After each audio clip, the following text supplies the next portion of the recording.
Zamala. So you would expect in a show called Dragon Ball Super that one of the most important people, if not the most important person in that show, would be the creator of the Super Dragon Balls. You know, because it's Dragon Ball Super Dragon Balls. Yet we've only heard Zamala mentioned once in one episode throughout the entire series of Dragon Ball Super so far, as of episode 123. What does that mean? Well, I think it's fair to say that at some point, Zamala is going to play a giant role, if not the most important role ever in Dragon Ball Super, but likely also in the entire Dragon Ball franchise as a whole. And in this video, I am going to tell you everything we know about this extremely important character. Then you can decide if I'm crazy for saying the things I just said. Before we get started though, guys, my name is Dooley. You can find me at youtube.com/Dooley. But you won't just find me, you will find a community of 23,000 plus Dragon Ball Super fans and hundreds of other videos like this one. So if you enjoy this video, go ahead and join the family by hitting the subscribe button below or clicking the link in the description. That's it, let's hop into this video. So there's a lot of confusion to who Zamala actually is. Some people think Zamala and Super Shenron are the same being, while others at times get confused between the name Zamala and Zermasu. I think the cause of most of this confusion is a result of the tiny bit of information we've gotten about this character so far. And because of that, I've decided to start this video by going through all the information we currently have about Zamala as of episode 123, and then finish up with what it all likely means for the series. The following information is taken from the Dragon Ball wiki page. You can follow along via the link in the description. Zamala is a dragon god and the creator of the Super Dragon Balls. Zamala formed the Super Dragon Balls in the 41st year of the Divine Calendar.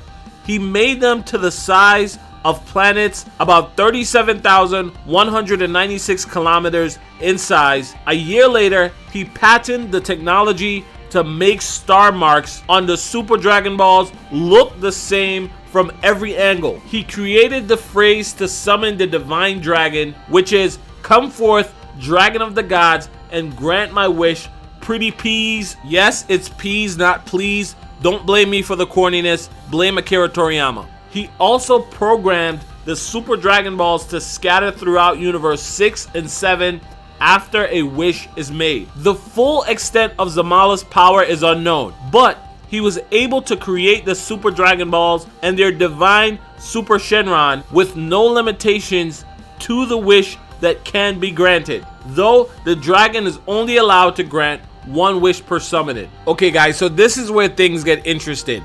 The Dragon Balls that we've known in the series so far, so the ones on Earth, are a derivative of the Super Dragon Ball. The Earth Dragon Balls were created by Kami and then later recreated by Dende, both of which are Namekians. Planet Namek also has its own set of Dragon Balls. This is nothing new to anyone who watched Dragon Ball Z, but to the fans just joining the franchise with Dragon Ball Super, you may not know this yet. Now, the Namekian Dragon Balls were created from fragments taken directly from the Super Dragon Balls. They were taken directly from Zamala's work, and because of this, many believe that Zamala may have been Namekian himself. Whether or not that is true is besides the point, however, because I think it's undeniable that Zamala had some sort of special link or connection with the Namekians. If you're not yet convinced though, consider this for a second. The Super Dragon Balls are scattered throughout Universe 6 and 7. As far as we know right now, Universe 6 and 7 are the only two universes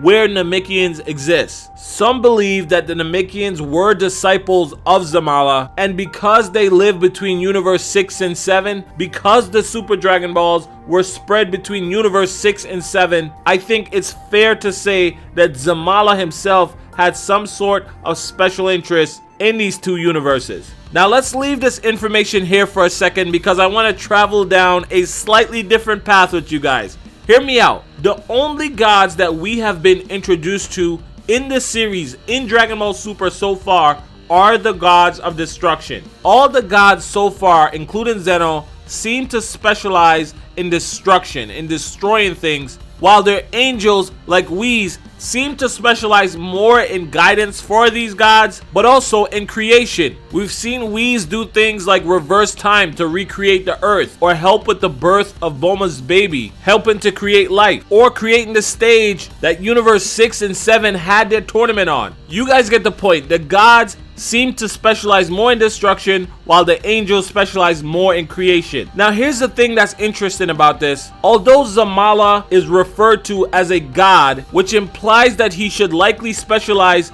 in destruction, the only thing we know him for so far is creation, creating the Super Dragon Balls. It sort of makes me feel like Zamala specialized in creation and destruction at the same time. He was a perfect mix between a god and an angel. Not only that, one thing that we know about the Dragon Balls is that they cannot perform or grant wishes that require more power than their creator possessed. This is why in Dragon Ball Z, the Z Warriors could not have just wished for Shenron to destroy Vegeta on his way to Earth. Shenron couldn't destroy Vegeta because Vegeta was more powerful than Kami, who was the creator of the Earth Dragon Balls, and in turn the creator of Shenron. The thing that's interesting about this is that the Super Dragon Balls can grant any wish. They are limitless in power, or at least limitless in what they can do. We're talking about power strong enough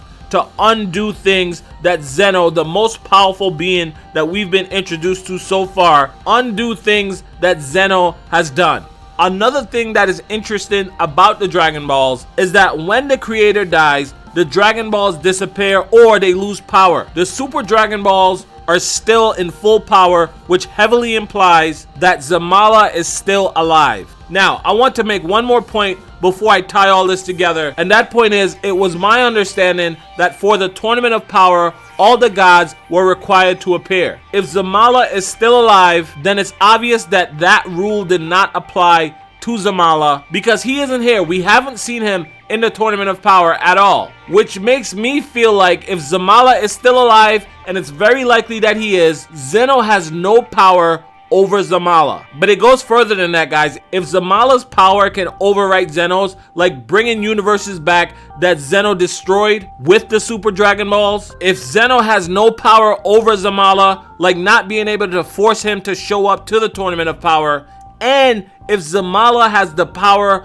of an angel and a god combined, I think it's fair to assume that not only is Zamala the creator of the Super Dragon Balls, but he is also the one above, the king of all kings. I think Zamala is above Zeno. He is the one at the top of the god hierarchy. He is likely the reason for everything we've seen in Dragon Ball Super and the entire Dragon Ball franchise. The reason why the angels serve the gods even though they're more powerful, and the being responsible for keeping the gods of destruction, the angels, the grand priests, and Zeno in check. Now, I mentioned earlier and gave reasons why I thought Zamala had a vested interest in Universe 6 and 7. If that's true, I think it'll be interesting to see how Zamala reacts to the erasure of Universe 6. And the last thing I want to say about all this, guys, is if this is all true, if Zamala exists in the way that I think he does, if Zamala turns out to be the creator of all things, and meeting and learning about him becomes the end goal of the series,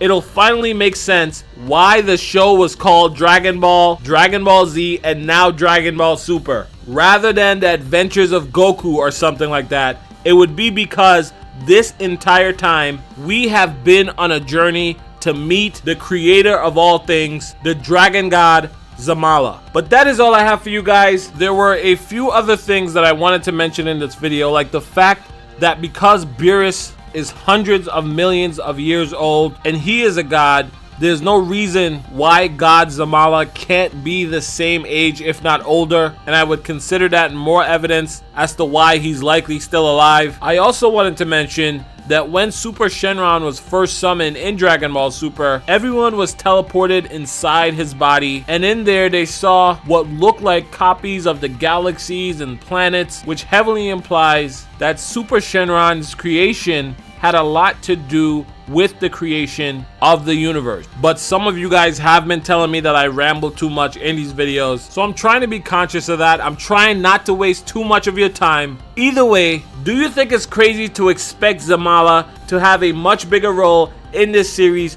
going forward? Leave it in the comments. Let me know your thoughts on the video as well. As usual, my name is Dooley. Feel free to follow this channel outside of YouTube. Social media links are in the description. Subscribe if you enjoyed the video. If you do, welcome to the family in advance. #DoCrew. Thank you guys for checking out this video, and I'll catch you in the next one. Bye.